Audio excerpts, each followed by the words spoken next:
Почитувани граѓани, почитувани новинари. Владата го усвои предлог буџетот за 2023 година и тој наскоро ќе влезе во собраниска процедура. Буџетот за 2023 година е прв буџет кој што е усогласен со новиот закон за буџети, што сите заедно го донесовме овде во собранието, и истиот е во насока на надминување на предизвиците од глобалната економска и енергетска криза. Само за оваа цел во буџетот за следната година се издвоени 250 милиони евра. Приходната страна во предлог буџетот за 2023 година е планирана на ниво од 282 милиарди денари и истата е за 14,8% повисока во однос на 2022 година. Од друга страна, расходите се планирани на ниво од 324,8 милиарди денари или за 12,6% повисоки во однос на 2022 година, со што продолжува постепената фискална консолидација со буџетски дефицит. Она што е особено важно да се потенцира е зголемувањето на средствата за исплати на плати, пензии и социјални трансфери кон граѓаните. Предвидени се 75 милиарди денари за исплата на пензии или за околу 10% повеќе во однос на оваа година. Тука е земена предвид и новата методологија за пресметка на пензиите, според која усогласувањето на пензиите се врши според движењето на индексот на трошоците за живот во висина од 50% и пораст на просечна исплатена плата за сите вработени во висина од 50%, а со цел да се овозможи пристоен животен стандард на пензионерите.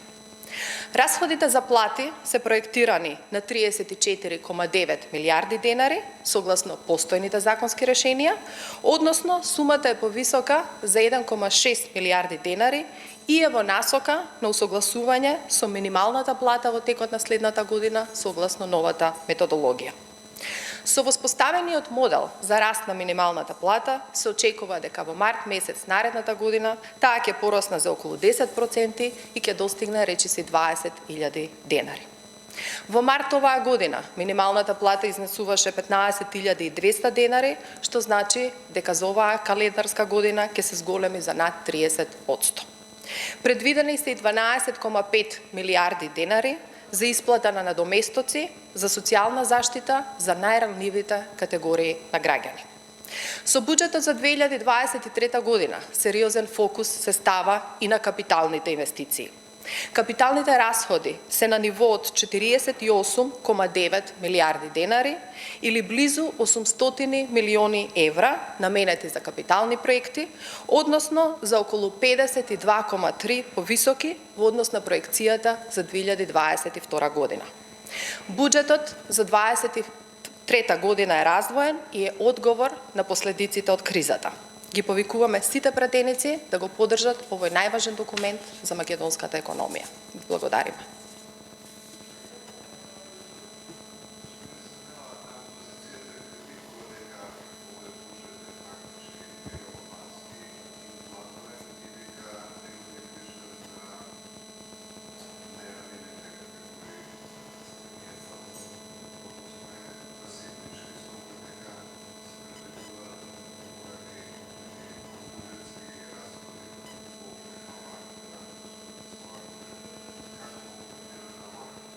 Видете, тоа е, како да речам, очекуван одговор и коментар на опозицијата. Она што сите треба да имаме предвид дека овој буџет е правен, односно нашата држава, како и сите други, веќе трета година поред прави буџети во услови на криза.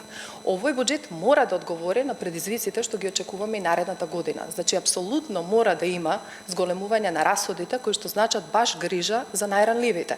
Тоа се социјалните категории, тоа се пензионерите, значи имаме раст на минимална плата, а од друга страна, затоа и спомнав во излагањето, дека имаме и раст на она што се предвидени расходи за капитални инвестиции, затоа што доколку и мора да размислуваме долгорочно, тоа го бара и новиот закон за буџети, каде што за прв пат нели почнуваме со овој буџет среднорочно да планираме и да ја видиме таа тенденција, дека да ќе ги зголемуваме трансферите токму кон најранливите, меѓутоа мора да имаме инвестиции континуирани и зголемени во она што значи одржлив раст и развој, а инфраструктурата е еден таков сегмент. Мислам дека праксата овие неколку години, впрочем така беше и со ребалансот и со минатиот буџет, постои дека секогаш има слух да седнеме ние како пратеници со Министерство за финансии да разговараме за измени, за амандмани.